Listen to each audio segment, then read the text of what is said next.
could you please introduce yourself? Yeah, my name is Paul Dino DiNicola, clerk of the Easton Community Access Television Corp.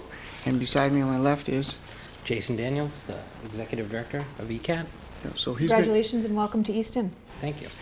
So he's been on board a whole 7 days, so we've been keeping him busy. So we'll go through some updates here for that, and again, a lot of this is due to Jason's work as well as several others in the past few And weeks. let me just preface this for the public's information that the Comcast studio operated and maintained by Comcast is now shut down, essentially, or will be. From an Easton Right. point of view. And you and the nonprofit, the newly located nonprofit at 50 Oliver Street, is going to be taking over all broadcasting out of the town of Easton. Correct. Public access broadcasting. Thank you. Yes. We realized we had the potential to turn this into a great local channel facility for the community to communicate and educate.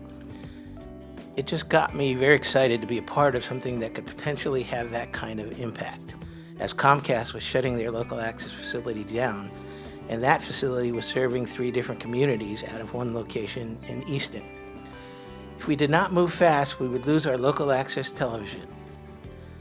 Everyone used their expertise and connections to make it all come together in just a few months. Our goal was to provide Easton with the best state-of-the-art broadcast facilities that we could provide, and develop a budget that would give ECAT the ability to run with people and new equipment for at least 10 years.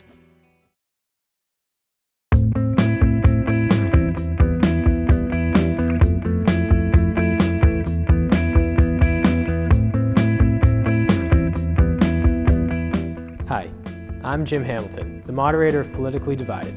Charity work, private charities, is this the government's role? Hi, I'm Ed Hands, and I'm here with another Easton Historical Society interview program. Stayed there about 8 months, and then they told me I came home on leave for Christmas. When I came back, they said, "You're going to Korea."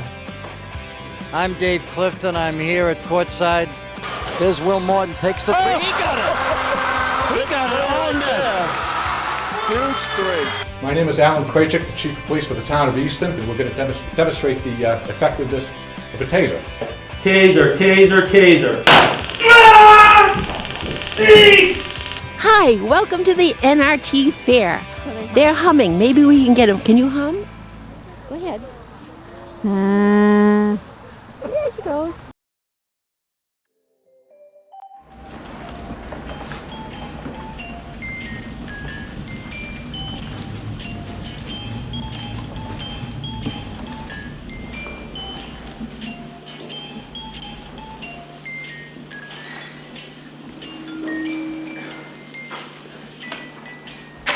Good evening, Comcast viewers. This is our first show on ECAT from the new studio, and you can see it's a work in progress here.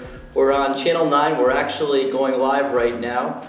In any case, this is what the show is about. It's about Easton. I mean, we haven't had a local show in Easton. We've had shows done by people from other towns, but it's about time we did something here. We've got a new studio, and we're rolling, and we're going to talk about Easton news, Easton culture, Easton entertainment, Easton business, and Easton just about everything. Well, it's a long time ago, 10 years. And what was happening was that the current cable provider for the town did not want to provide a studio anymore.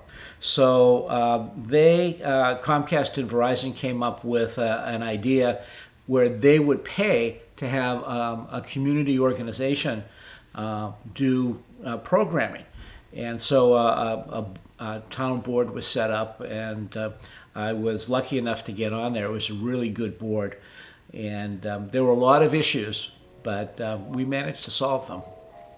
The people joining me for this segment are going to be Paul Dino DiNicola, who is on the board as an officer of ECAT.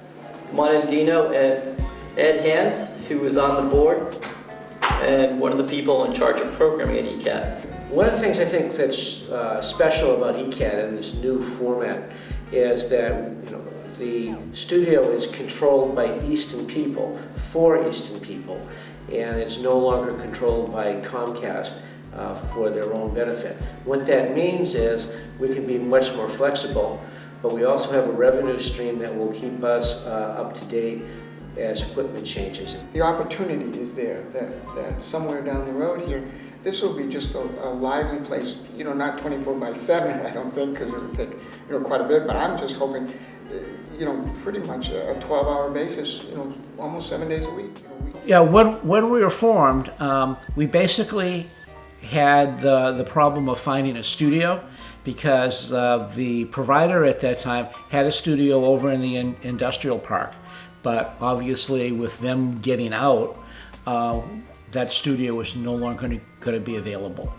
And as anyone who's visited the ECAT studios know, even for a small community television organization, a studio is a pretty complex place.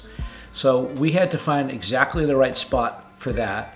We had to make sure that the finances were arranged. We had to come up with a plan to build programming, because part of the deal was that we would eventually have 3 channels.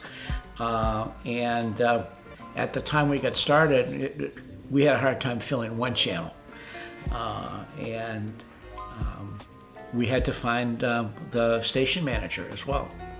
So it was a lot to do.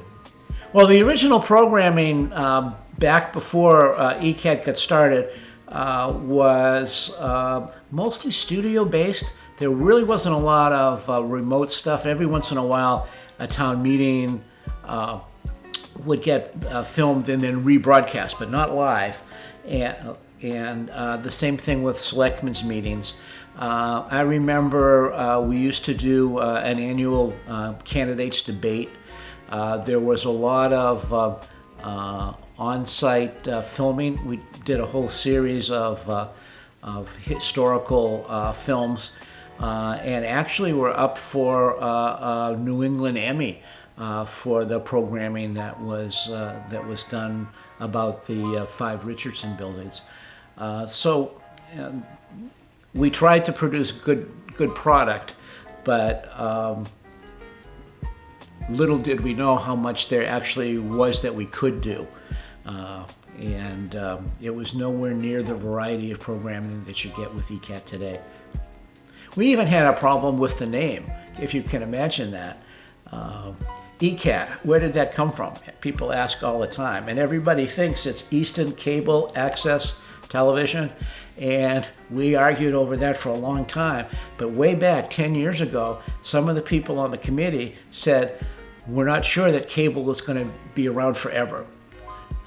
We wanted to get a cat in there because the mascot of the high school is Oliver Ames Tiger. So had to come up with an acronym that had a cat in it. And we decided on Eastern Community Access Television. And that way it's not tied to a particular kind of getting the message out. So now that ECAT is doing a lot of streaming, it shows that the people back on that original board really kind of had a vision.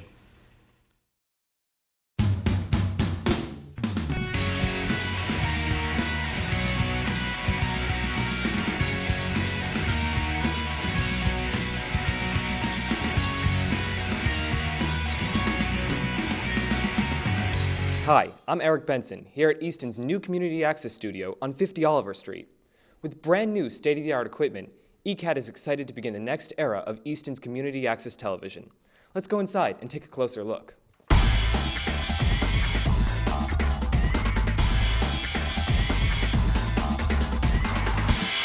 After just a short walk upstairs, you'll find the front door of our studio. Easton residents are welcome to make use of this new electronic green space. Right next to the lobby, you'll find the office of our Executive Director, Jason Daniels. It's been a busy couple of weeks here at ECAT, Easton Community Access Television, getting started, and I'm really excited about bringing a 21st century approach to community media for all the residents in organizations in the town of Easton. Definitely check us out. I found out about ECAT on the eastonmass.com bulletin board website. I was living in West Bridgewater and keeping my eye out for different community access TV jobs, and I saw that there was a conversation about jobs and an opening in Easton as they were beginning to form their community TV station. Well, I came on board with ECAT in November of 2009.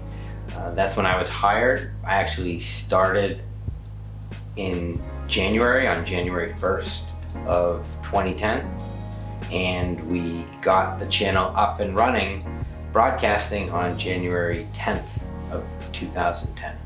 The mission of ECAT is twofold. In one, it's to sort of generate the programming, to work with the community, to develop the programming, to work with organizations and businesses, to cover the meetings. So part of it is the making and the development of programming. And then the second part is the distribution platform. So we are the caretakers of the local cable access channels and also increasingly a website and an online presence. So for me, those are the two parts of the mission. It's the development of local programming, working with individuals, community groups, and the town and municipality itself, as well as the school department, as well as the platform, the cable access platform, and increasingly the online web distribution platform.